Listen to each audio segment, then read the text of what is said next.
들어올 때에 이 연분홍 가운들을 입고 딱 앉아 계시는데, 첫 번째 느낌은 예배당이 꽉 찼다는 느낌, 두 번째는 봄이 시작됐구나 라는 느낌이 들었습니다. 또 찬양하시는 거 듣는데 정말 일평생 기도하시면서 하나님 앞에서 헌신하면서 지내셨던 인생들이셨을 텐데, 그 삶 가운데에 하나님이 정말로 귀한 찬양 받으시겠구나라는 생각이 들어서 너무나 감사했습니다. 항상 건강하시고요, 계속 그 자리, 기도의 자리, 찬양의 자리 지켜주시기 바랍니다. 네. 오늘은 야곱의 이야기를 살펴보면서 야곱과 우리들에게 하시는 하나님의 말씀을 듣기 원합니다. 성경을 읽어보면 야곱은 어머니의 오빠, 즉 자신의 외삼촌 라반의 집에서 지내고 있었습니다. 밧단 아람입니다.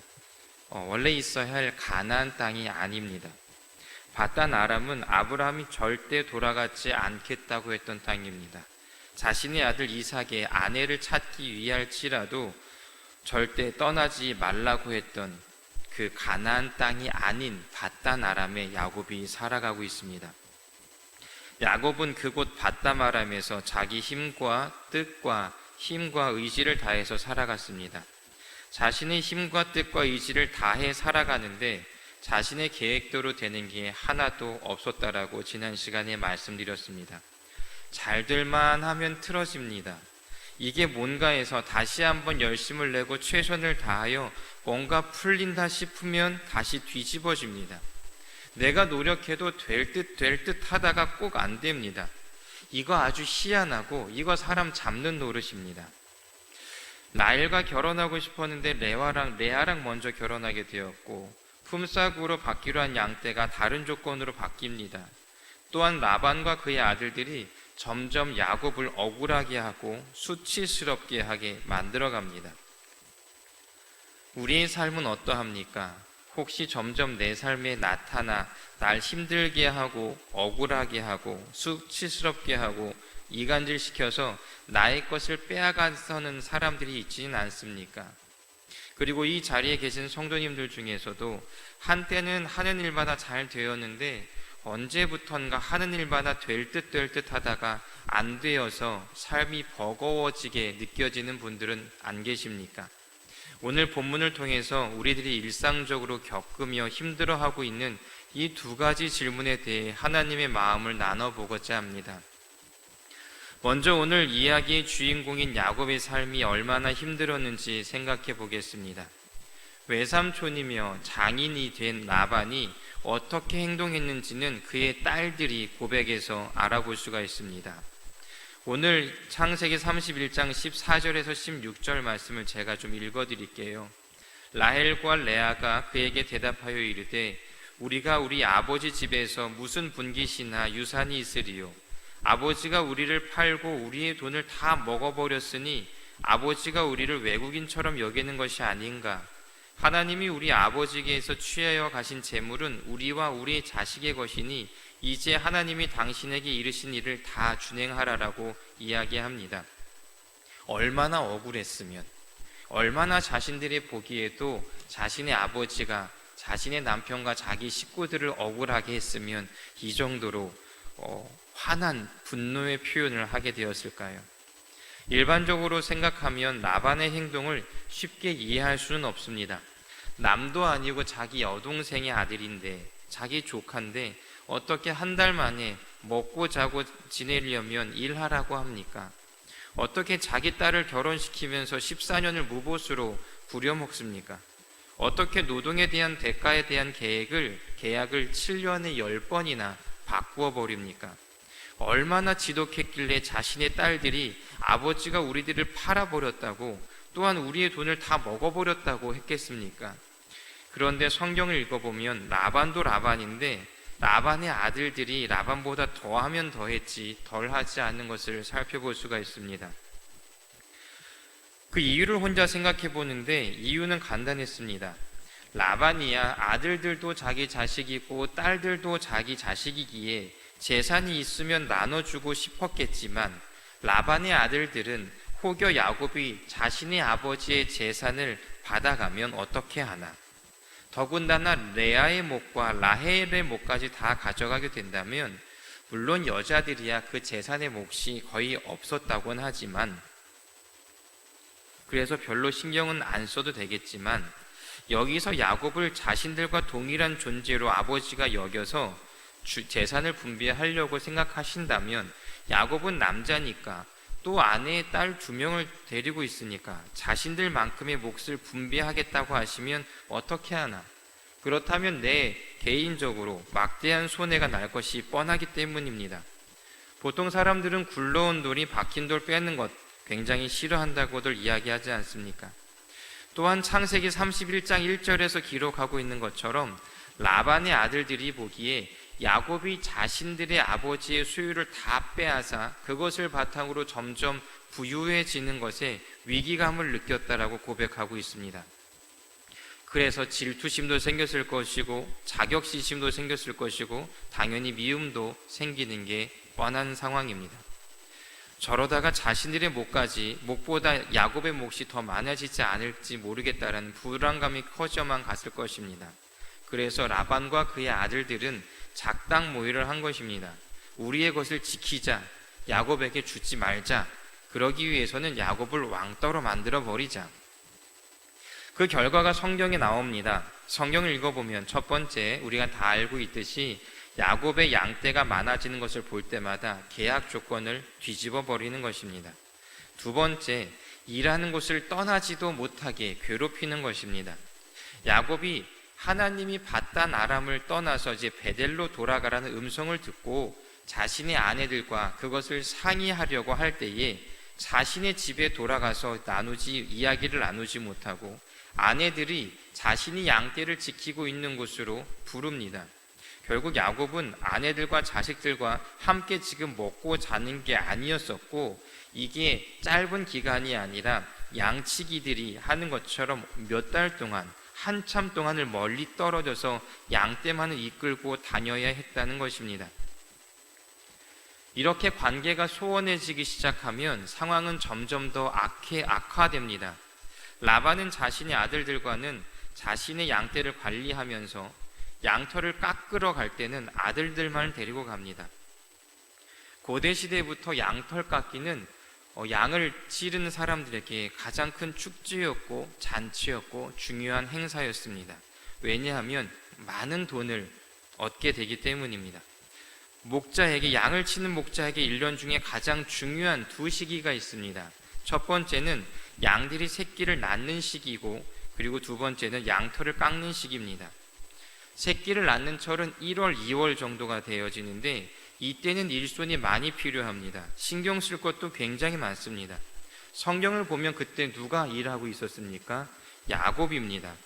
그러기에 야곱만 일했기 때문에 누구 보지 않아도 새끼를 뵌 양떼들이 새끼를 낳을 때까지 나뭇가지의 모양을 바꾸어 가면서 점 없는 양떼, 점 있는 양떼로 번갈아 가면서 만들어낼 수 있을 만큼 양들이 새끼를 낳을 때쯤은 야곱만 일하고 있었습니다.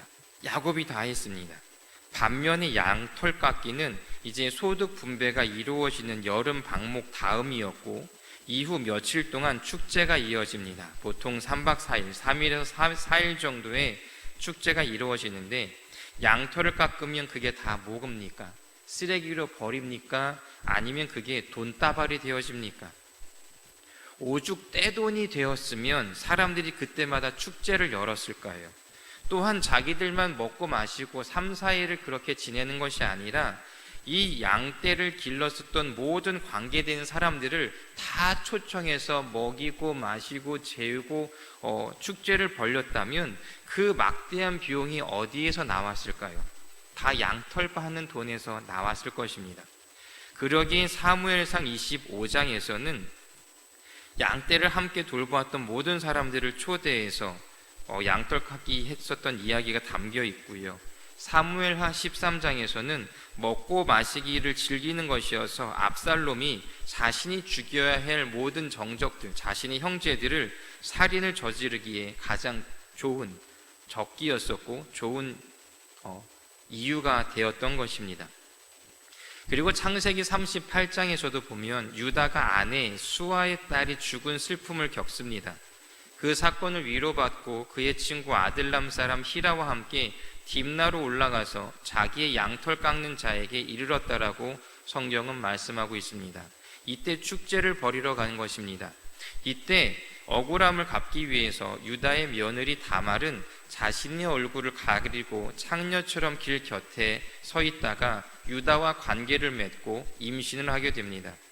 양털 깎기는 그 축제는 이렇듯이 사람들의 마음과 생각을 또 행동을 완전히 자유롭게 풀어놓을 만큼 큰 축제였고 잔치였다라는 것을 우리들은 알 수가 있습니다. 그런데 양떼를 함께 돌보았던 모든 사람들을 초대하는 그런 행사에 양떼가 새끼를 낳을 동안 일만 죽어라 했던 야곱을, 아니 족하면서 자신의 사위인 야곱은 빼놓고 간 것입니다.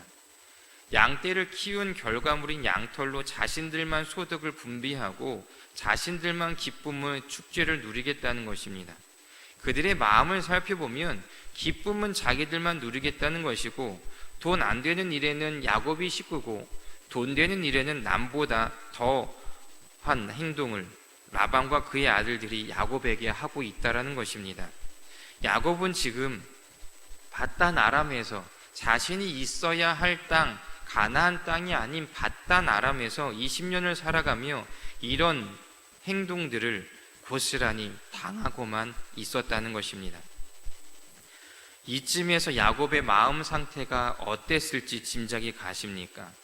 지난 20년을 돌아보니 말로 못할 정도로 억울하고 치사해서 정말로 그냥 침 퇴퇴 뱉을만 하지 않았을까요?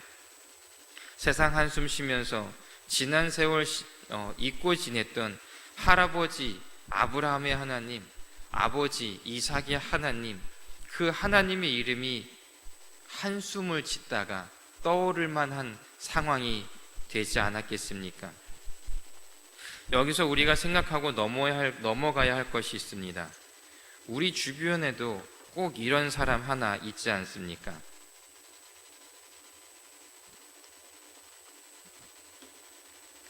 말만 하면 사사건건 시비고, 시비 걸 때는 꼬챙이같이 찔러대는 사람, 뭐든 했다 하면 나한테 걸림돌이 되고 날 도와주겠다고 해도 꼭 결과는 손해만 나게 하는 사람이 혹시 있지는 않으십니까? 시월드에 이런 관계가 많지 않으실까 생각해 봤어요. 우리 교회는 아니시겠지만요. 어떤 목사님은 그런 사람을 망치라고 부른다고 하셨습니다. 왜 망치라고 부르냐면 내 마음을, 내 삶을 부수는 역할을 하기 때문이라고 하시더라고요. 그런데 이 망치가 있는 것이 하나님의 목적일까요? 하나님의 목적일까요? 하나님의 목적입니다. 왜요? 이 망치를 통해서 하나님이 나의 자아를 부수기 원하시기 때문입니다. 기억하세요. 망치는 나를 위해 하나님이 예비해 두신 좋은 선물이라는 것입니다. 그 이유를 제가 이제 설명해 드릴게요. 설명 안 해드리면 억울하실 겁니다. 이 망치라고 불리는 사람들의 특징이 있습니다. 먼저 그 사람들은 지금 자기가 어떤 일을 하고 있는지 전혀 알지 못해요. 자신이 지금 누구를 괴롭히고 있고 힘들게 하고 있다고 생각하지 못합니다. 반대로 자기가 손해를 보고 있다고 생각들을 합니다.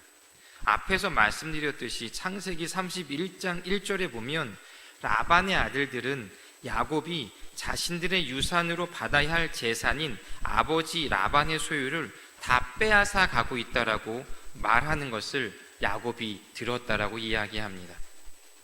생각해 보시기 바랍니다. 양떼가 새끼를 낳을 때 그 출산을 돕기 위해서 일하는 것은 다 야곱이고, 야곱이 재산을 이렇게 모을만 하면 계약 조건을 바꿔가지고 자신들이 다 빼앗아 가서 양털 깎는 축제들은 다 자기들이 누리고 있는데도 자기들이 손해본다고, 자기들이 뺏긴다라고, 그래서 쟤를 가만두면 안 된다라고 이야기하는, 지금 망치들은 자신의 모습을 전혀 돌아보지 못한다는 것을 알 수가 있습니다. 그리고 망치들은 항상 이간질하여서 사이를 갈라놓고 갈등하게 만듭니다. 자신들의 아버지 라반에게 말하여서 라반도 야곱을 바라보는 시선이 곱지 않았다는 것을 성경은 이야기합니다. 31장을 읽어보시면 야곱이 라반의 아들들의 한 이야기를 듣고 나서 잠시 후에 라반의 얼굴을 보니 라반이 자신을 바라보는 시선이 이전과 달라졌다라는 것을 느낄 만큼 라반도 변했다라는 것입니다. 라반이 지금 야곱과 항상 지냈습니까? 라반의 아들들과 지냈습니까? 라반이 야곱의 이야기를 들었을까요? 라반의 아들들의 이야기를 들었을까요? 그래서 라반의 아들들은 아버지 라반을 꼬드겨서 야곱에 대한 불신을 갖게 하고 품삯 주는 계약을 계속적으로 번복하라고 옆에서 고자질하지 않았을까요? 그리고 망치들이 하는 행동들은 하나님이 인도하심에 따라서 하는 것이 아닙니다. 어떻게 보면 어두움의 영에 붙잡혀서 그런 행동들을 하고 있다고 우리들은 생각할 수 있습니다. 그래서 라반이 야곱을 추적해 왔을 때에 라반이 야곱에게 이야기하지요. 내가 너를 해할 능력이 있었었지만 너의 선조의 하나님 여호와가 어젯밤에 나에게 나타나셔서 야곱이 하는 것을 그냥 두어라라고 말렸다고 고백하지 않습니까? 라반이 한 행동의 동기가 하나님으로부터 출발했다면 하나님이 라반의 행동을 막았을까요? 아니었을 것입니다.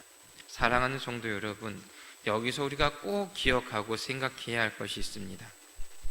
여러분에게 망치가 있으십니까? 날 괴롭게 하고 힘들게 하고 억울하게 하고 눈물 짓게 하고 한숨 짓게 하여서 내 삶 가운데 너무나 힘들게 하고 아파하다가 결국엔 내가 하늘만 바라보며 하나님만을 찾게 하는 망치가 있으십니까? 기뻐하시기 바랍니다. 하나님의 우리들의 그 못된 성격들을 박살내서 하나님의 사람으로 만들어 주시는 것이니 기뻐해야 합니다.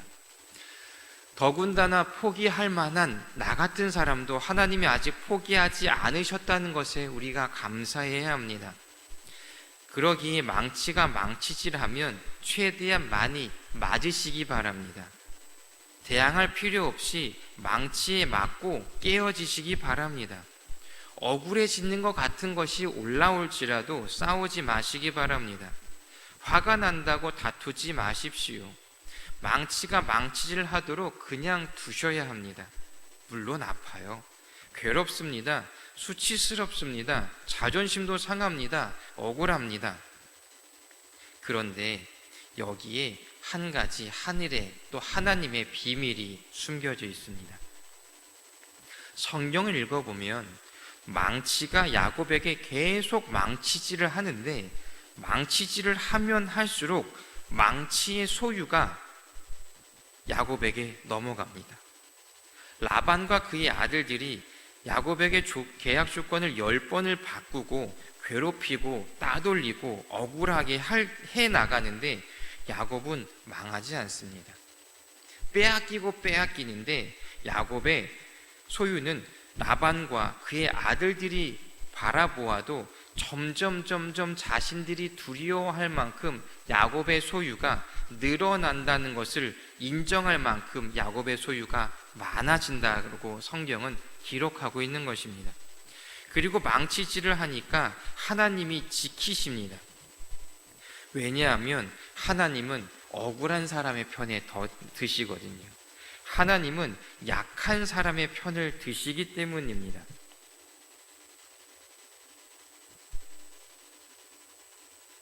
그래서 결국 라반과 아들들이 야곱을 잡아 죽이려고 달려왔으니까 하나님이 직접 나서셔서 꿈에 나타나셔서 막지 않으십니까? 그리고 결과적으로 이 사건을 통해서 우리가 알 수 있는 것, 드라빔이 야곱에게 넘어갑니다. 물론 그 당시 야곱은 지금 드라빔이 자기에게 넘어왔다는 사실조차 모릅니다. 그런데 넘어와 있습니다. 드라빔은 그 집안의 다산과 풍요를 가져다주는 상징물이기도 하지만 그 당시에는 부친의 재산 상속자라는 징표가 되어집니다. 그 라반의 재산 상속자, 축복을 이어받을 그 자격과 권세가 야곱에게 자기도 모르게 넘어와 있었다라는 사실입니다. 혹시 여러분 주변에 망치를 떠올려 보시기 바랍니다. 혹시 떠오르셨습니까? 짧은 시간에 떠오르셨다면 그럼 그 다음에 그 사람이 가진 것이 무엇인지 한번 생각해 보시기 바랍니다. 그 사람이 무엇으로 여러분에게 망치질합니까? 무엇 때문에 망치질합니까? 떠오르시나요? 그 사람의 소유가 무엇인지 기대하시기 바랍니다. 그 소유가 여러분에게 넘어올 것입니다. 그래서 망치를 절대 떠나지 말라는 겁니다. 그렇다면 여러분은 망치를 떠나시겠습니까? 아니면 계속 붙잡아 두시겠습니까? 그런데 우리 다 알죠? 내가 망치를 떠난다고 떠날 수 없다라는 거. 하나님이 붙여주신 나의 선물이기에 내가 떠난다고 하나님이 그 선물을 다른 데다 보내지 않으세요. 다른 종류의, 다른 색깔의 망치를 옆에다가 또 새롭게 준비해 주셔서 우리를 계속 망치질하게 하십니다. 어찌되었거나 우리는 망치질을 당해야 하는데 이때 한번 생각해 보셔야 합니다. 망치들이 망치질을 할 때에 꼭 때린 데만 때립니다. 내 성격 중에서 내가 힘들어하는 데만 골라서 때립니다. 왜요? 하나님이 그거 바꾸시기 작정하셨거든요. 그거 무너뜨려서 하나님의 복받을 사람으로 만들려고 하시기 때문입니다. 혹시 그런 말 아시죠? 깐데 또 깐다. 네. 망치가 해서 하는 짓이 그만큼 우리들을 힘들게 합니다. 그냥 어차피 깨어져야 하는 것을 안다면 망치한테 까인데 또 까이지 마시고 빨리 십자가 앞에 나오시기 바랍니다. 십자가 앞에서 그냥 그 무너져야 될 나의 자아를 못 박아 죽이시기 바랍니다. 그래서 그 문제, 하나님이 망치를 통하여서 내 안에 해결하기 원하시는 그 문제가 해결되면 망치가 알아서 다른 데로 갑니다. 그리고 다른 데로 갈 때에 말씀드렸듯이 그의 소유가 나한테 다 넘어옵니다. 되게 좋지 않으세요? 그렇게 생각하시면?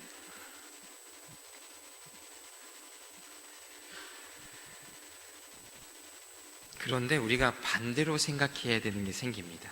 무엇이냐면 혹시 내가 누구의 망치질을 하고 있지는 않나, 내가 누구의 망치로서 살아가고 있지 않나를 분명히 다시 한번 생각해 보아야 합니다. 그런데 이때 문제가 생깁니다. 무엇이냐면 제가 아까 망치의 특징에 대해서 설명을 드릴 때 망치는 자신이 무슨 일을 하는지 모르고 그 일을 한다고 말씀드렸잖아요. 나도 누군가의 망치가 되어서 망치짓을 하고 있다라고 한다면 그것을 알 수 있을까요? 모른다는 것입니다. 그래서 망치짓을 계속 하는 것이지요. 그렇다면 제가 한 가지를 알려드리겠습니다. 내가 누구에게 지금 망치질을 하고 있는지 아닌지를 분별할 수 있는 비밀, 찾을 수 있는 방법, 그것은 무엇이냐면요, 혹시 내 생각에 누군가가 나의 것을 빼앗아가고 있다라는 생각이 드시면, 누군가가 원래 내 것이었는데 내 것을 빼앗아서 가는 건 아닐까? 그 사람만 보면 뭔가 미움이 생기고 있지 않나? 라는 생각을 하셔서 그런 사람이 있다면 그냥 기억하시기 바랍니다. 우리들도 망치입니다.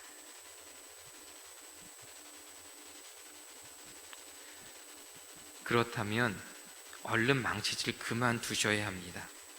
왜냐하면 망치의 운명은 결국엔 다 뺏기고 약해지기 때문입니다.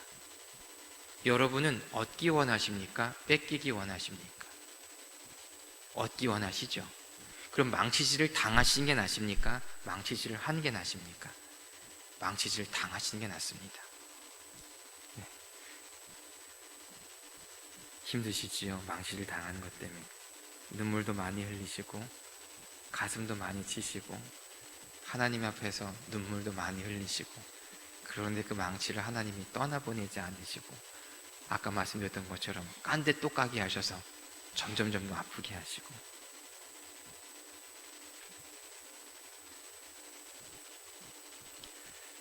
그런데 우리를 사랑하셔서 그러신답니다. 하나님이 부르셔서 하나님의 자리로 이끌어 가시려고. 그럼 두 번째 질문에 대해서 함께 말씀을 좀 나누어 보겠습니다.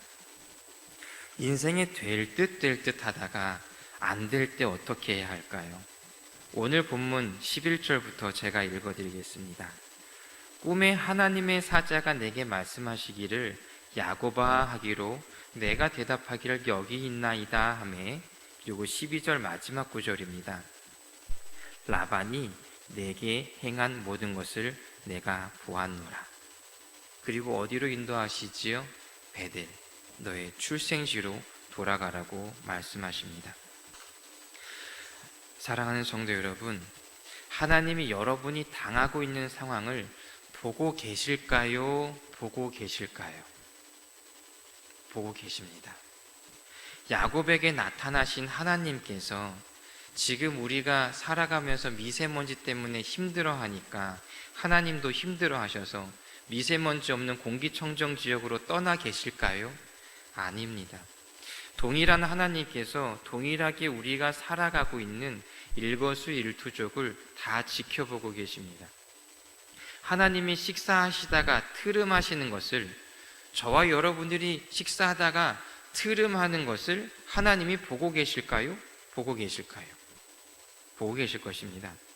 하나님께서 우리가 트름했을 때, 야, 내가 이거 보고 있으면 서로 민망하니까 내가 잠시 피하고 있을게 라고 고개를 돌리실까요?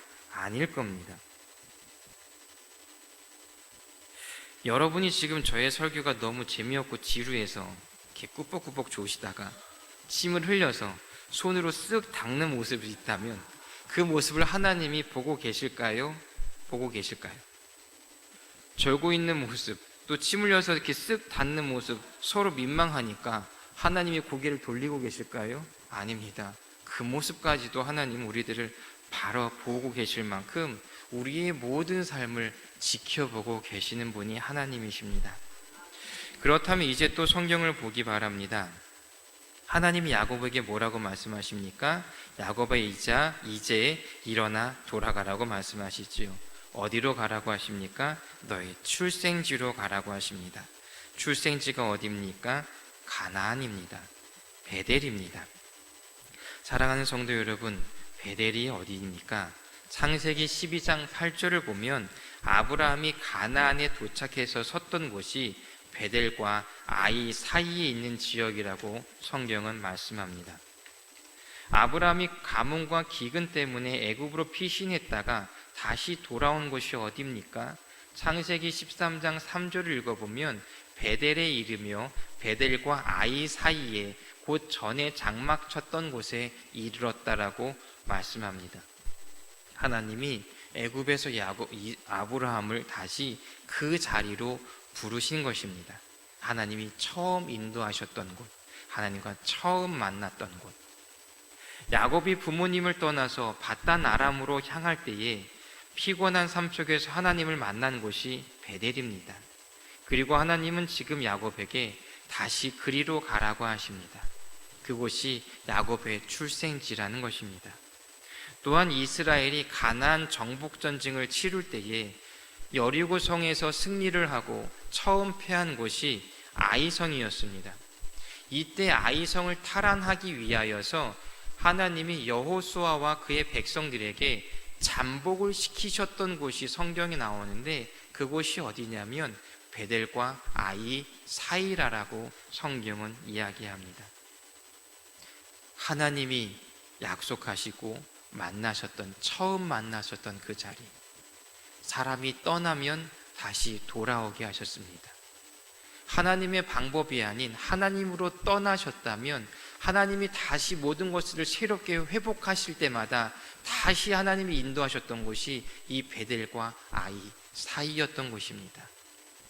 하나님은 우리가 다 알고 있듯이 야곱에게 그 자리로 돌아오게 하시는 것입니다.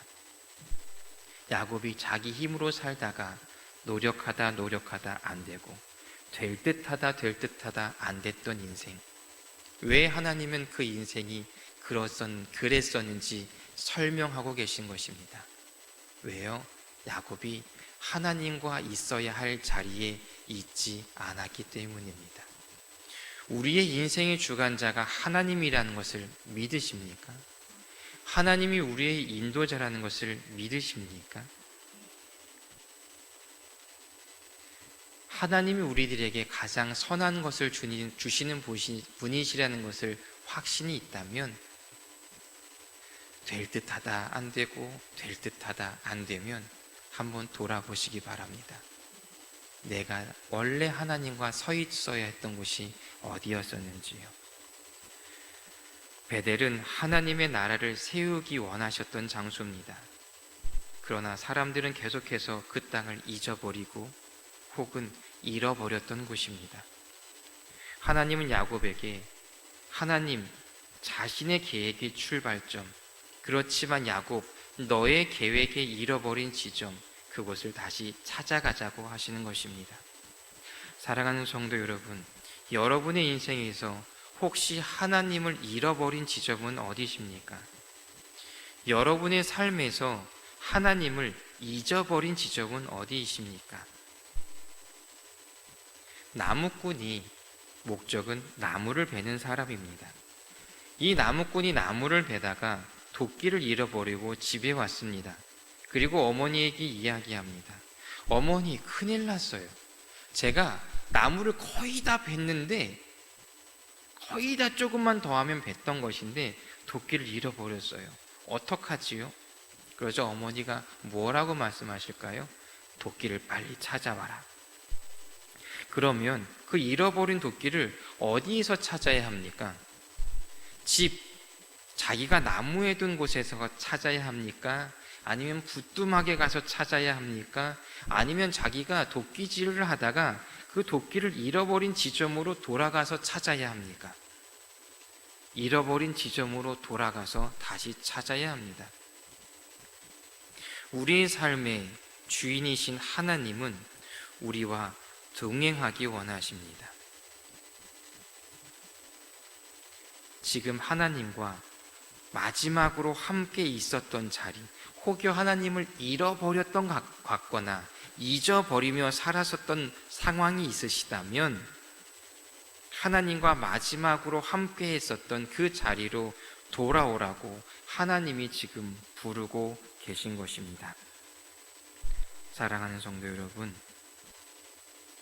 이게 하나님의 마음이고 이게 우리를 향한 하나님의 말씀이십니다.